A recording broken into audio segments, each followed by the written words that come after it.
Hey guys, welcome back to Critical Flick. Today I'll be reviewing The Fall Guy. The Fall Guy is the latest film from David Leitch, who many people know from doing some very stunt-heavy films, whether it be Atomic Blonde, the first John Wick, or even Deadpool 2, and I have to say, this movie really does come across as a love letter to the stunt industry as a whole. In this film, we see the story of a stuntman played by Ryan Gosling, who is thrown into kind of a whirlwind situation where he has to try and find the actor that he's being the stunt double for. He's become involved in some really shady stuff, and he has to try and get him back on set so he can make sure the film is wrapped up and done in the way it's supposed to be done. Because this film is being directed by the love interest of this film, played by Emily Blunt, and they have to come together to kind of finish this movie while rekindling at times their romance from years past. And as you'd come to expect from this director, there are some really good stunt scenes in this film. There's some really awesome action set pieces, and the way it is filmed is actually really intriguing to me as a fan of cinema and a fan of movies, because it's being filmed from kind of the perspective of someone creating a movie, which is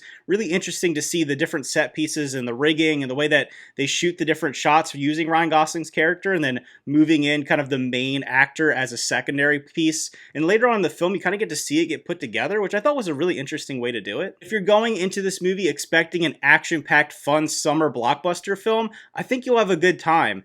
But I would say the only real negative and drawback of the film is the story itself is pretty basic, it's pretty shallow, but I do think there's some moments that shine through, and for me at least, I think the comedy worked a lot more than it missed. Ryan Gosling brings that kind of charisma that you saw from the Barbie movie. It almost feels like he's playing Ken a little bit in this movie. Obviously, it's a little bit different, but he plays kind of that likable goofball at times that just is such charming, and it really makes you draw into his character throughout the film. He's really somebody you want to root for, and you're rooting for his relationship and for his comeback, so I found myself really enjoying it throughout following his character. I think the chemistry between Emily Blunt and him is pretty good, and maybe it doesn't jump off the screen like some of the performances we've seen in him in the past, but I think it's serviceable, and I think that they play well off of one another, one being kind of a more serious character and the other one being, like I said, kind of a goofball at times. Another thing that David Leitch has always done a really good job is interjecting an interesting soundtrack to elevate kind of the energy of his movies. That he did it really well in Atomic Blonde. I think Deadpool 2 does a great job of soundtrack, and this one does as well. It uses some pop songs that anyone can recognize no matter what generation you're from, so I feel like that added to the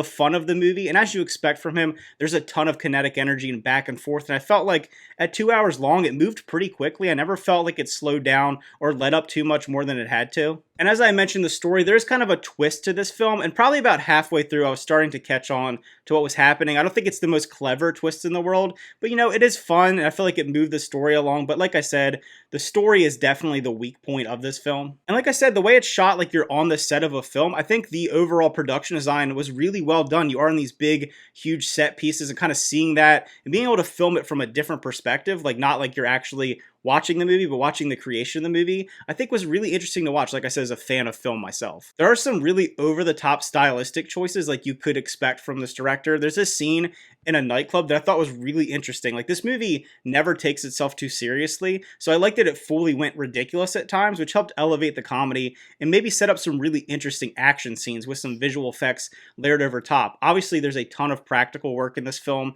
and it's really well done. Like I said, it really is a love letter to the stunt industry, but I liked how it used the opportunities to kind of put an interesting visual layer over top of the already really well done choreographed fight scenes. So if I were to rate The Fall Guy, I would give it an 8 out of 10. I think it's a really fun movie. Maybe it doesn't have the depth of some other films, some heavy dramas, but I do think the emotional moments work when they try to. I think the comedy works, and obviously the action is what people come for with this film, and it definitely succeeds on that front. So if you check this one out, let me know what you thought about it. I always love to hear people's opinions, and let me know, as far as David Leitch, what's your favorite film from him? Where does this fall for you? Thanks for watching. Remember to like and subscribe, and see you guys next time.